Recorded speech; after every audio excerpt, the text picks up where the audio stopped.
Assalamualaikum ya akhi ya ukhti. Assalamualaikum ya akhi ya ukhti.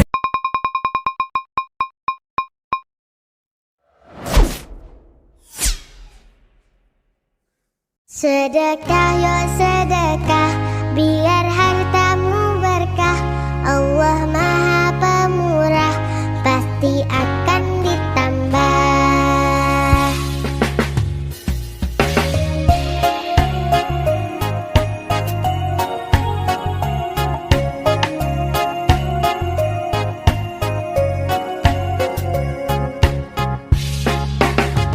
Ayo sholat, lelaki muslim pasti sholat Jumat.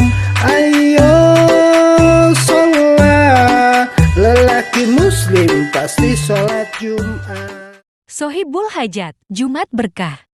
21 Juli tahun 2023.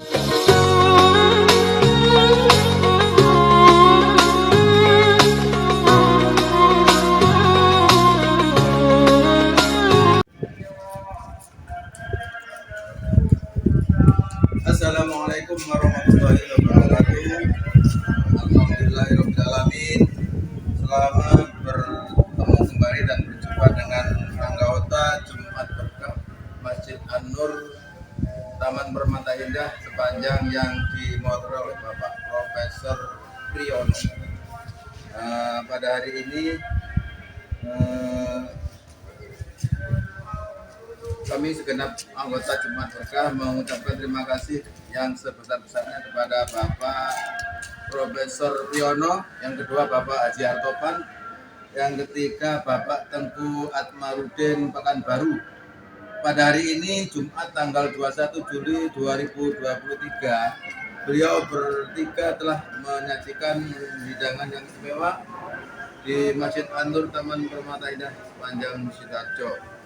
Semoga amal dan sedekahnya beliau bertiga diterima oleh Allah Subhanahu wa taala. Amin.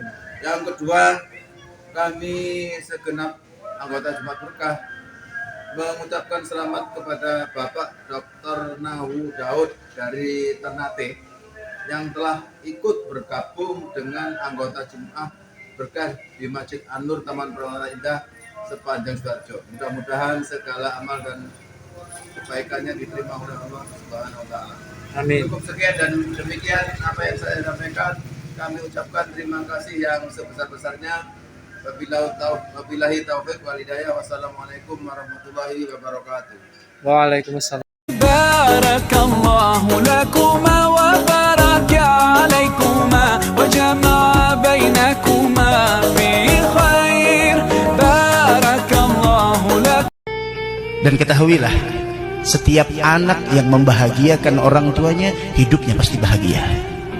Setiap anak yang memprioritaskan kenyamanan orang tuanya, hidupnya akan diprioritaskan oleh Allah. Dan setiap orang yang mengutamakan orang tuanya, hidupnya bakal diutamakan oleh Allah Subhanahu wa taala. Video pembelajaran.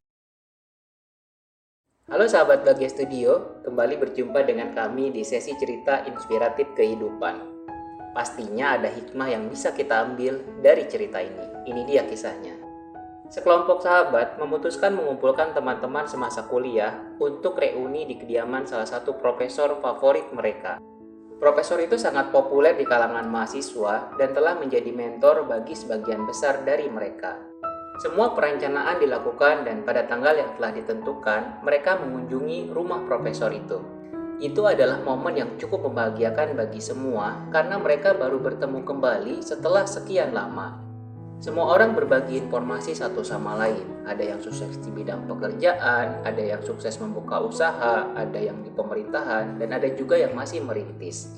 Namun beberapa waktu kemudian, percakapan beralih ke keluhan betapa sulitnya hidup di masa sekarang ini. Mereka mengeluhkan pekerjaan, hubungan, politik, maupun lingkungan sekitar mereka. Mendengar hal ini, si profesor menawari mereka kopi dan pergi ke dapur untuk menyiapkannya. Tidak beberapa lama kemudian, Profesor kembali dengan membawa nampan berisi kopi dengan berbagai macam cangkir. Ada cangkir kristal, ada cangkir dari keramik, ada dari kaca, ada yang bersinar dan terlihat mewah, ada yang tampak biasa, ada cangkir yang mahal, ada juga yang murah. Tidak ada yang memperhatikan bahwa Profesor menyediakan kopi lebih banyak dari tamu yang datang. Setelah semua tamu mengambil kopinya masing-masing, si Profesor kemudian berkata, "Jika kalian perhatikan, kalian semua mengambil cangkir yang terlihat mahal dan indah, meninggalkan cangkir yang biasa dan murah." Para alumni mahasiswa saling pandang dan baru menyadari bahwa di nampan masih tersisa banyak kopi dengan cangkir yang biasa dan murah. Kalian semua ingin cangkir yang terbaik dan itu sangat wajar.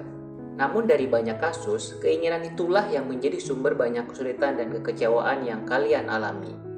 Hidup itu seperti kopi, sedangkan cangkir adalah pekerjaan, kekayaan, jabatan, posisi di masyarakat, dan lainnya.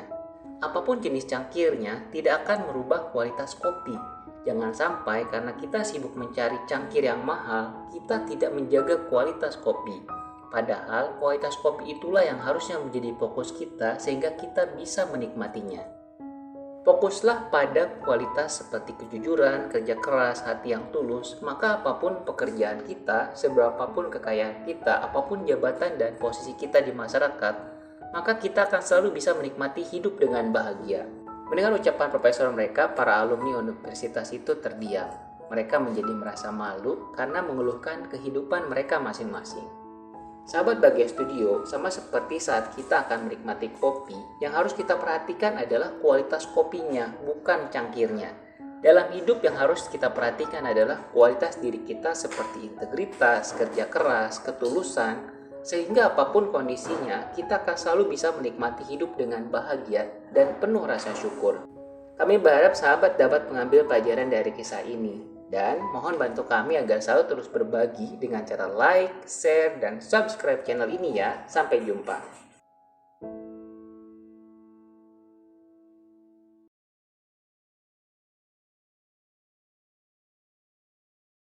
Suasana sholat Jumat di Masjid An-Nur. Solat yo solat, solat yo solat, solat, solat, solat yo. Alhamdulillah ala kulli hal. Video pembelajaran. Ini kisah nyata ya. Dia ke masjid, pas masuk masjid mau sholat, tiba-tiba ada orang yang datang lari-lari mengatakan, "Ya fulan, pulanglah, sekitar rumahmu kebakaran." Langsung dia bilang, "Nggak mungkin rumah saya kebakaran." Loh, orang bawa informasi rumahnya kebakaran, malah dia bilang nggak mungkin kebakaran. Orang itu pun tinggalkan. Karena api makin besar, kembali lagi, "Ya fulan, pulanglah, rumahmu kebakaran." Dia jawab, "Nggak mungkin rumah saya kebakaran." Orang ini pergi lagi, yang ketiga kali mengatakan, dia bilang, "Saya lihat api sudah lebih tinggi daripada rumah semuanya. Kau percaya nggak percaya rumah akan kebakaran?" Dia bilang, "Tidak, rumah saya tidak akan kebakaran." Oh, yang bawa berita penasaran tanya, "Kenapa kau begitu yakin?" Dia bilang, "Karena saya pada saat keluar membaca a'udzu bikalimatillahi tammati min syarri ma khalaq." Dan Nabi SAW menjamin orang yang baca ini dari tempat dia ucapkan itu dia akan kembali dalam kondisi selamat, apapun selamat di situ. Termasuk rumah saya tadi ucapkan depan rumah, berarti rumah saya tidak akan terbakar. Dia yakin dengan itu. Subhanallah, beberapa jam kemudian api reda, semua rumah orang terbakar kecuali rumah dia.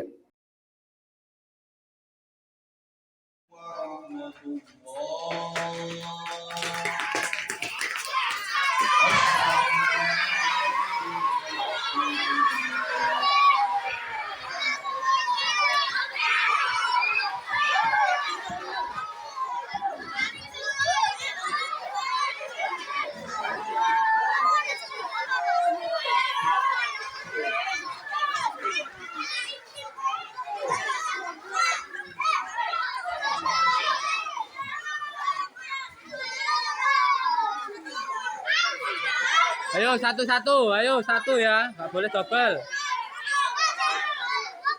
Ayo satu.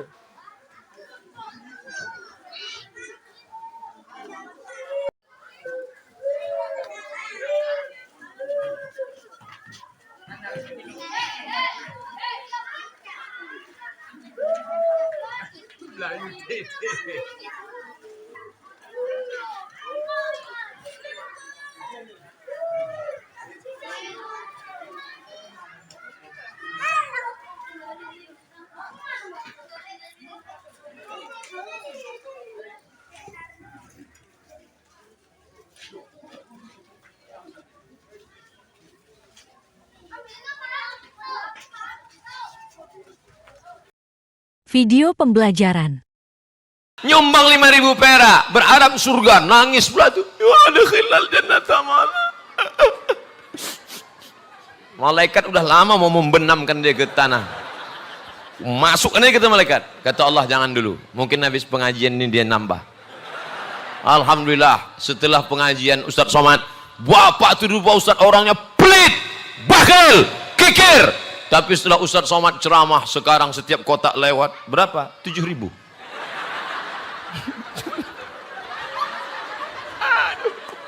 Cuma nambah 2.000. Orang India bicaranya banyak, kerjanya sedikit. Orang Jepang kerjanya banyak, ngomongnya sedikit. Orang kita lain yang dibicarakan, lain yang dikerjakan. Gelas yang mahal dibawa hati-hati. Saya ulangi ya. Gelas yang mahal bukan karena harganya, tapi yang beri siapa. Gelas yang mahal dibawanya hati-hati. Kalau Anda mahal, membawa dirinya hati-hati. Membawa diri. Jadi kelas itu dua. Satu, bahasa Anda. Kedua, cara membawa. Orang yang membawa dirinya dengan elegan, dirinya ini mahal. Sudah sekarang mengerti kata pembawaan? Tuh. Berarti mulai dari hari ini bawa diri dengan elegan. Kita ini barang mahal. Jadi kalau begitu, sahabat-sahabat saya yang baik hatinya, perhatikan bahasa Anda. Kedua, perhatikan bagaimana Anda membawa diri. Itu. Alam kubur setiap hari berteriak menyerukan 5 peringatan ini untuk manusia yang masih hidup.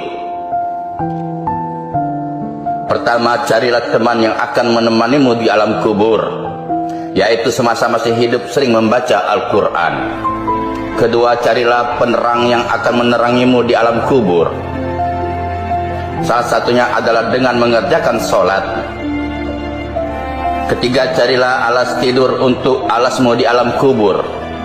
Amal soleh dan kebaikan-kebaikan yang dilakukan selama hidup di dunia.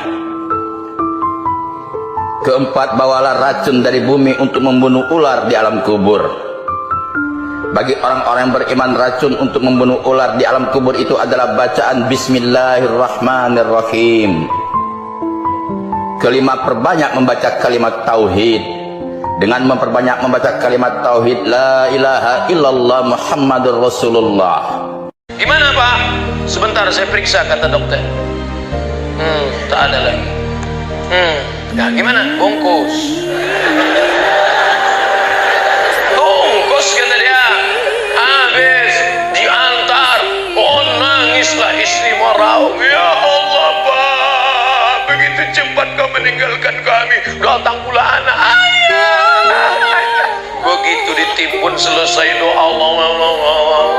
Habis itu pulang ke rumah, mereka pun ngambil remote, dihidupkannya TV.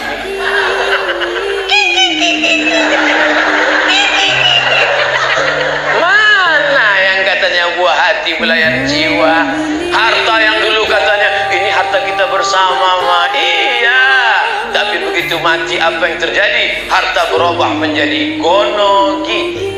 Apa artinya kau gono aku begitu? Mohon maaf jangan tersinggung ya Bu. Boleh saya nanya, ibu yang diciptakan dari emas? Enggak ada. Bapak yang diciptakan dari kabel? Enggak ada. Semua kita ini diciptakan dari tanah, berjalan di atas tanah, akan mati masuk lubang tanah, akan dimakan cacing. Yang disombongkan apa guys? Makanya kalau ada tetangga bapak yang angkuh, yang sombong dengan mobilnya, dengan rumahnya, dengan hartanya, dengan tanahnya, kasih tahu dia, kau dari tanah, aku dari tanah, kita jalan di atas tanah, akan masuk ke lubang tanah dan akan dimakan cacing tanah. Begitu juga dengan ibu. Kalau ada mereka yang angkuh dan sombong, Pak Ustadz katanya kita dari tanah. Betul. Kalau memang dari tanah, kenapa ada teman saya itu yang angkuh, yang sombong? Dia dari tanah juga, cuman tanah sengketa.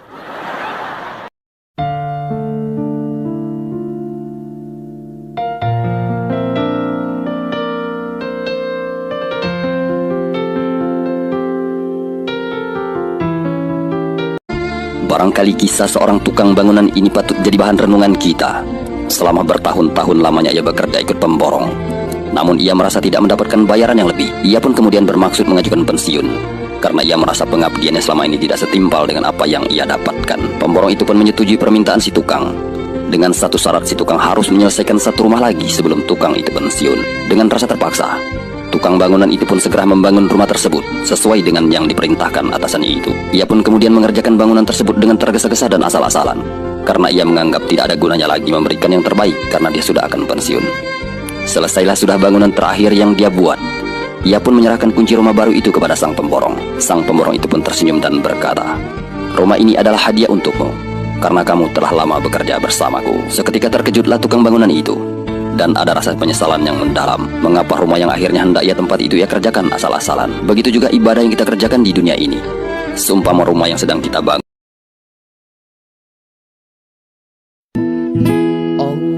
Allahumma salli wa sallim ala Sayyidina wa maulana Muhammadin